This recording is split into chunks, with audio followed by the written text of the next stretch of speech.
Good evening. I'm Nathaniel Dueck, filling in for Nima Rajan. This is Forum Daily for Thursday, February 9th. We begin tonight's newscast with a positive trend in the public's trust in government. An annual survey on Canadians' trust finds their faith in governments is rebounding as the COVID-19 pandemic begins to fade.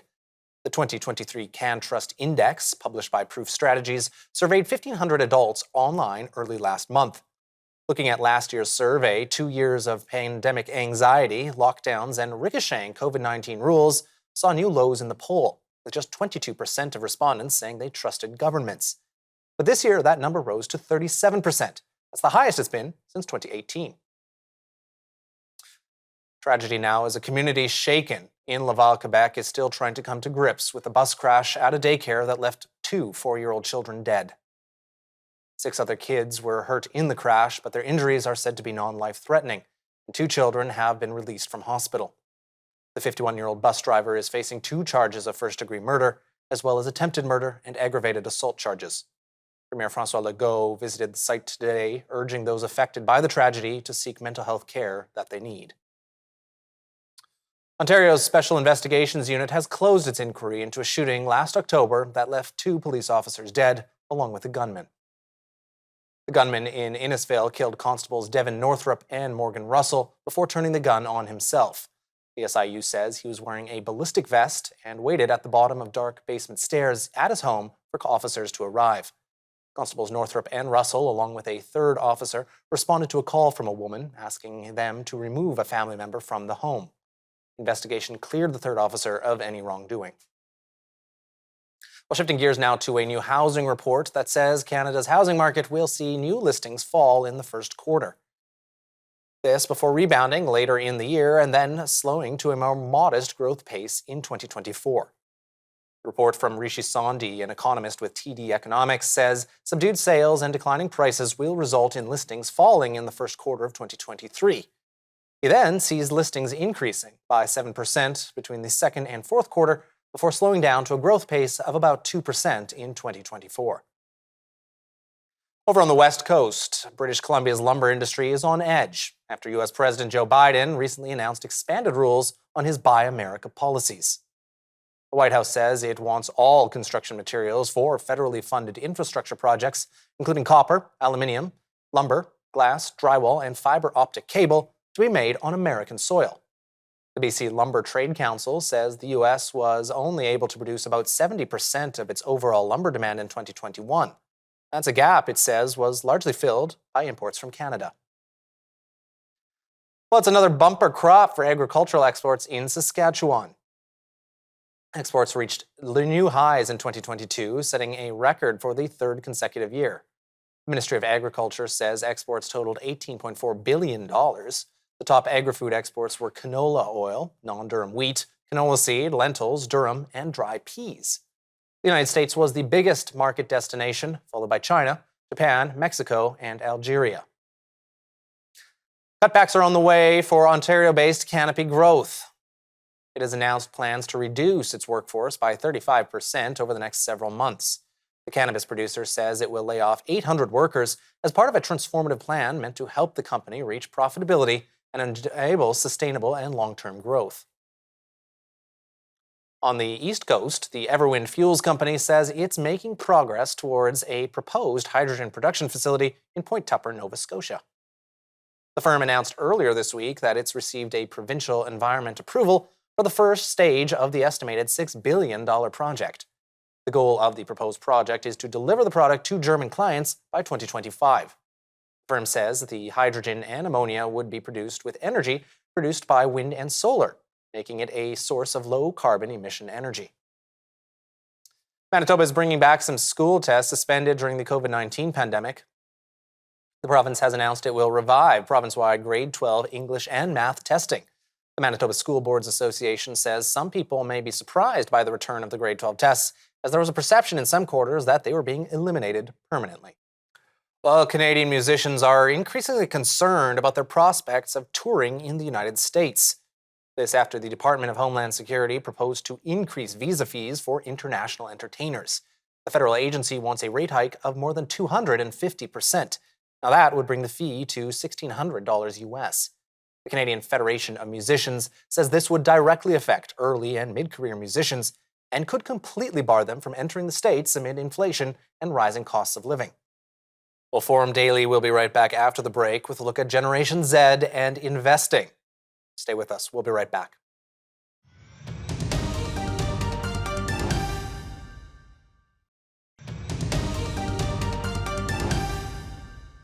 A recent survey by global financial technology platform Intuit looked at the financial habits of Gen Z and found that more of them feel they're falling behind in their life goals than the rest of the population. The research also finds that Generation Z, identified in the survey as those 18 to 25, find it easier to talk about formerly taboo subjects like politics or infertility rather than debt, salaries, and poor investments. The survey also identified a new trend, soft saving. Now, this is part of the soft life trend, which focuses on comfort and minimizing stress. It runs counter to the FIRE movement, or financial independence, retire early, the hustle culture, and the girl boss outlook, which was more popular the generation before. As the first cohort of digital natives, Gen Z has more financial information at their fingertips than previous generations, but data shows this does not always translate into better financial decisions. With us to unpack all of this is Mr. Brendan Caldwell, Director at Caldwell Securities Ltd. Brendan, welcome to Forum Daily. Thank you very much. It would seem if you're 18 or 19, fertility would be a more difficult topic than infertility, but I'll leave the questions to you. Well, I mean, we are constantly learning about age group trends and investing. So let's talk a little bit about Generation Z here. What's they're feeling like they're falling behind? What's behind this? Oh, because they are. I mean, at least for now, in that they've seen asset prices lift to extraordinary levels over the last 20 years, basically while they've been growing up. From the day they were born at the bottom of the tech wreck till the present, they've seen asset level prices, and not just stocks where I live, but bonds and real estate and collectibles and French wine and even Tom Thompson paintings go right through the roof. Not that they care about many of those things, but they've seen asset prices go up so much that, yeah, it's natural to feel that they're falling behind when all this has taken place before they've had a dime to put away themselves. I mean, that's an interesting point, too. And I found this survey fascinating because it introduced the concept, to me at least, of soft saving. So can you unpack that and what really Generation Z is looking at with this soft saving idea?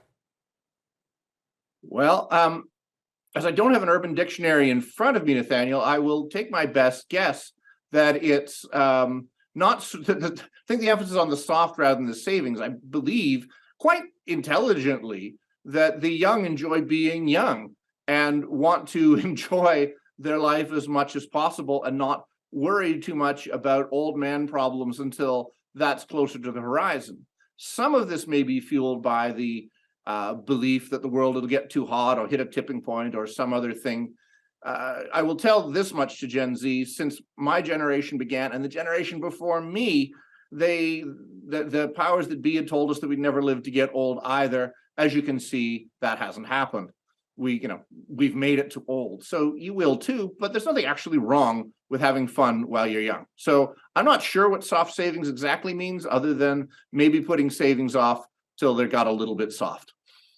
Yeah, and it was specializing in comfort and livability experiences rather than retirement funds or mutually traded bonds, whatever it might be. So that's an interesting point. Now, it runs counter to the FIRE movement, which I alluded to in the introduction to this interview. So what is that movement about, and how has it changed?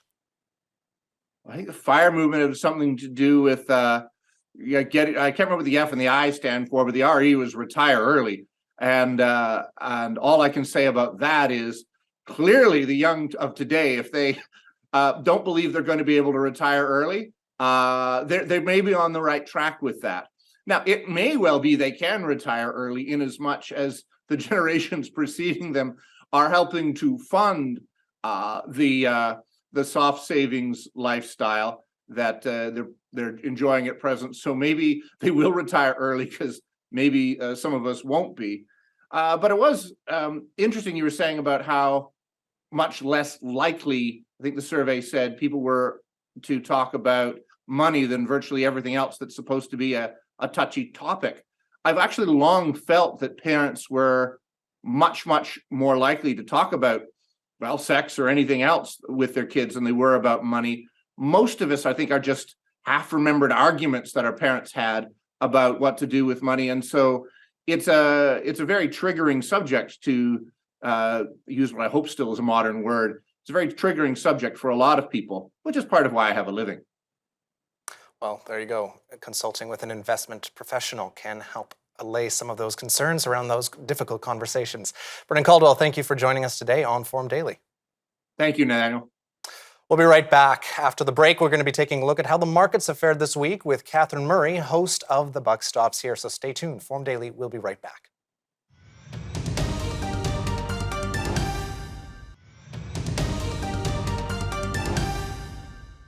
Welcome back. Up now, it's Forum Daily's weekly market update with Catherine Murray, host of The Buck Stops Here. All yours, Catherine. Hello, everyone, and welcome to your weekly market recap. I'm Catherine Murray. We are seeing North American equity markets trade slightly lower today, unable to hold on to earlier gains. And this does follow a downtick in the broader markets yesterday. And it looks as though we might be on track for weekly equity market losses. We'll see, though. Away from that, we're keeping our eyes on Google. The stock is down by over 7% following their AI presentation. Seems to be underwhelming investors. We're also watching the Canadian dollar lower versus the US dollar. Bitcoin's down by about 1.4%. WTI down by over 1%, but that does follow 3 days of gains. And gold is down slightly to the tune of about 0.7%. Now, why the pullback? Well, we have had an incredibly strong start to 2023. And part of the reason for that was positioning. There were so many investors who sold out of their positions in 2022 only to find themselves wanting to get back into the market. So that acted as a real tailwind to the broader market returns. Perhaps that's fading just a little bit. We're also, of course, keeping our eyes on earnings results, and they're somewhat underwhelming. We've also got concerns about the outlook and company management commentary, specifically as it relates to the need to cut jobs. Disney's front and center on that. They actually announced a big restructuring to the tune of $5.5 billion today. They are going to decrease their workforce by about 7,000 or 3% of the total, but they did come in with a nice earnings beat, really driven by the results at the parks. Another reason, of course, for the market movement and the narrative is what the Fed is thinking. And Fed Chair Jerome Powell has been very clear that they are going to continue to be data dependent, but it looks as though, and the market seems to be interpreting this, perhaps the rates will in fact be higher for longer. Evidence of this is the fact that recently the peak rate from an investor perspective was 4.8%. That's actually moved up to 5.18%. And of course, the very tight labor market results that we saw last week in the United States dovetails quite nicely into the narrative that perhaps we will have these higher rates for a little bit longer. Away from that, we're also keeping our eyes on other earnings. Pepsi had a nice beat, helping that stock. And the casino names are certainly outperforming the broader market. We've got Wynn and MGM up by about 5 and 8% respectively. So you're really seeing the consumer want to go back and travel and move into the casino space. You're also seeing that that helps some of the hotel companies like Hilton. They had a nice revenue beat as well. I'd also just point stepping back for a moment to take a look at some of the stocks that have been huge outperformers in 2023. Tesla, for one, is up by 100% year to date. We're also seeing and have seen a nice rebound in the semis and keeping our eyes on those areas of the market. As it relates to the TSX, we are seeing it trade a little bit lower today. Real estate is an outperformer. You are seeing materials, energy, and financials trade lower today, as well as tech. And as I mentioned, the Canadian dollar is lower versus the US dollar. Importantly, yesterday we had the first ever minutes from the Bank of Canada meeting, and it indicated there that they actually considered holding rates steady versus raising rates by 25 basis points as they did. There was a broad agreement, however, to pause. We've got the Canadian jobs numbers out tomorrow, so we'll be watching that very closely in terms of how tight the market is, or if in fact we are seeing a bit of weakness. Now, I'd also point out, of course, the jobs numbers are somewhat backward looking. Away from that, interestingly here, the BOC did indicate in their minutes that they see inflation falling back to 3% by the end of this year. And interestingly as well, you've got Bay Street investors believing that the Fed will in fact cut rates this year. As it relates to the earnings season here in Canada, is certainly ramping up. The uranium company Cameco, CCO is the ticker there, had a nice earnings beat, setting that stock up by 5%. You've also got Great West Life, ticker there is GWO, up by about 3% today, following a nice earnings beat there. Same goes for Sun Life, that stock's up by about 1%. And away from that, of course, we will continue to keep our eyes on the jobs results, which will come out tomorrow here in Canada. Thanks for that, Catherine. We'll definitely be watching those jobs numbers. Again, that was Catherine Murray, host of The Buck Stops Here. Tune into The Buck Stops Here with Catherine on Sunday mornings at 9 a.m. Eastern for more financial commentary and analysis right here on the News Forum Network. Well, Forum Daily will be right back after the break, and up next we'll begin to be taking a look at the major headlines and news stories from around the world. The death toll continues to rise after Monday's earthquake in Turkey and Syria. Ukraine's president asks the EU for more military aid, and the United States says China may be running a large-scale aerial surveillance program. Stay with us. Forum Daily will be right back after a short break.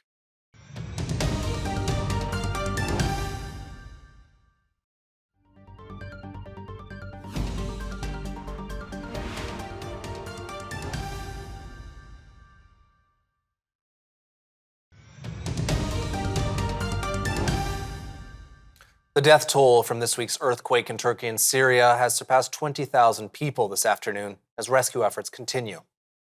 The first convoy of United Nations aid trucks has finally crossed the Turkish border to enter into opposition-held northwestern Syria. Officials say 6 UN trucks reportedly crossed into the region that has been inaccessible to aid groups due in part to logistical and political reasons. Ukrainian President Volodymyr Zelensky addressed the European Parliament this morning. In his address, he made a bid for more military aid from the 27-country bloc. Mr. Zelensky told lawmakers that Ukraine and the European Union are fighting together against Russia, which he called the most anti-European force in the world. He also expressed hope that Ukraine could one day become a part of the EU. Well, the fallout over an air balloon from China continues in the U.S., with the Biden administration saying that China's military is likely behind a major aerial spy program targeting dozens of countries around the world. More than 40 countries on 5 continents are believed to have been watched by high-altitude surveillance balloons, like the one the U.S. forces shot down off the coast of South Carolina last week. China says the U.S. accusations amount to information warfare. Meanwhile, the U.S. House has voted unanimously to condemn China's actions. As tensions rise in Asia amid China's growing influence, the leaders of Japan and the Philippines have agreed to sharply boost their defense ties. That has the effect of allowing Japanese troops greater access to Philippine territory. Philippine President Ferdinand Marcos Jr. signed the deal in Japan with Prime Minister Fumio Kishida. It will allow Japanese troops to join training exercises to respond to natural disasters and humanitarian needs in the Philippines. It could lead to similar agreements between Japan and other Southeast Asian nations. Meanwhile, North Korean leader Kim Jong-un showed off his daughter at a parade in the capital of Pyongyang yesterday. It is leading to the speculation that he's priming her as the future leader of the country. It was the 5th known public appearance by Mr. Kim's second-born child. She's believed to be around 10 years old. The parade marked the 75th anniversary of the founding of North Korea's army. After the devastating conflict in Ethiopia's Tigray region, Eritrea's president is dismissing allegations of rape and abuses by his country's military in the region as fantasy. President Isaias Afwerki spoke to journalists today during a visit to Kenya. There, he addressed allegations by human rights groups and UN experts that his troops were responsible for many abuses against ethnic Tigrayans in neighboring Ethiopia. The president accused those alleging human rights abuses of fabricating lies and misinformation with the aim of disrupting the peace process. The 2-year Tigray conflict killed an estimated 500,000 civilians and ended with a peace agreement in November. In the latest central bank action to combat inflation, Sweden's central bank has raised a key interest rate by 0.5 percentage points to bring it to 3%. Riksbanken said Thursday, when announcing the hike, that inflation is far too high and has continued to rise. In Sweden, consumer prices rose 12.3% in December from a year earlier in the EU country. Riksbanken said that its forecast indicates that the rate will probably be raised further during the spring. 5 climate change protesters have been fined for gluing themselves to the frame of a copy of Leonardo da Vinci's The Last Supper in the Royal Academy of Arts. The 5 activists from the group Just Stop Oil glued their hands to the painting's border, and one sprayed graffiti on the wall at the London Museum in July as part of a series of disruptive climate protests. Yesterday, following a 2-day trial, a London judge ordered all 5 to pay about $600 US each for criminal damage. The 16th century painting was unharmed. A new study has found that more than 240,000 young people across 21 U.S. states have been absent from school since the start of the COVID-19 pandemic. The analysis was conducted by the Associated Press, Stanford University's big local news project, and Stanford education professor Thomas D. Discovered that the students didn't move out of state or sign up for private or homeschooling. It shines a light on the thousands of students who may have dropped out entirely or missed out on the basics of reading and school routines in kindergarten and first grade. Many were struggling before the start of the pandemic. Well, back at home, there's some good news for Canadian innovation. Calgary is set to become the training hub for a new miniaturized pacemaker developed in part by a local cardiologist. The innovative device has been given approval for use on patients beyond the clinical research stage. The Foothills Medical Centre in Calgary is also to become a training centre for physicians to provide the technology to future patients. A pacemaker keeps a person's heartbeat from going too slow and helps to regulate heart rhythm by sending a tiny electrical signal to the heart, causing it to beat. Well, I'm Nathaniel Dueck, filling in for Nima Rajan, and that'll do it for your look at national and international news for today on Forum Daily. Be well.